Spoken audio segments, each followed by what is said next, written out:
ముందున్న print and electronic media మిత్రులకు నమస్కారం. ఇవాళ యాక్చువల్గా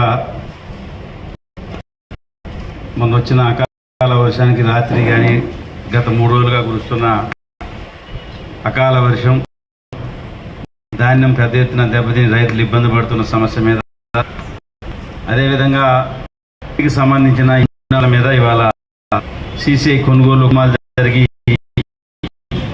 రాష్ట్ర వ్యాప్తంగా అనేక మార్కెట్లకు షోకాజ్ నోటీసులు ఇచ్చిన సందర్భంలో ఈ 2 అంశాల మీద మాట్లాడదాం అనుకో, కానీ అంతకంటే దేశానికి సంబంధించిన అంశం ముందుకు వచ్చిన సందర్భంలో ఆ యొక్క అంశం కాకుండా ఆల్రెడీ మధు గారు మాట్లాడటం జరిగింది.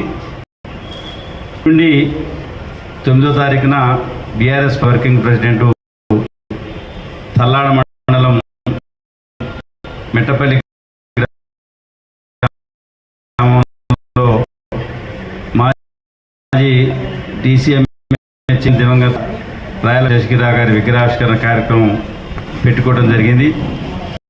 ఆ యొక్క విగ్రహావిష్కరణకు కేటీఆర్ గారు హెలికాప్టర్లో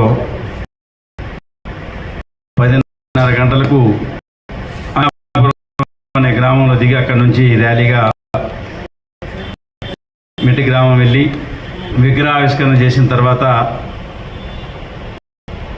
అక్కడ జరిగే బహిరంగ సభలో పాల్గొని వారు మళ్ళీ తిరిగి అదే హెలికాప్టర్లో వారు బై రోడ్డు రావాల్సిన పరిస్థితి ఉన్నప్పటికీ వారికి ఈ జిమ్ చేస్తున్న సందర్భంలో కాలు కొంత డిస్లొకేషన్ అయ్యి జర్నీ చేయొద్దని డాక్టర్లు సూచించటం, వాస్తవంగా 5వ తారీఖే డేట్ ఇచ్చారు, 5 వారు చనిపోయిన రోజు.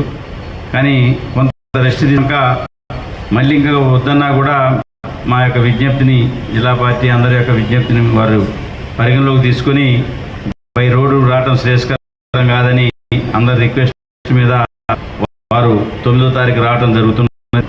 మళ్ళీ జిల్లా పార్టీ నుంచి ప్రింట్ అండ్ ఎలక్ట్రానిక్ మీడియా మిత్రులందరికీ ఆహ్వానాలు స్వయంగా ఫోన్ చేయడం జరుగుతుంది.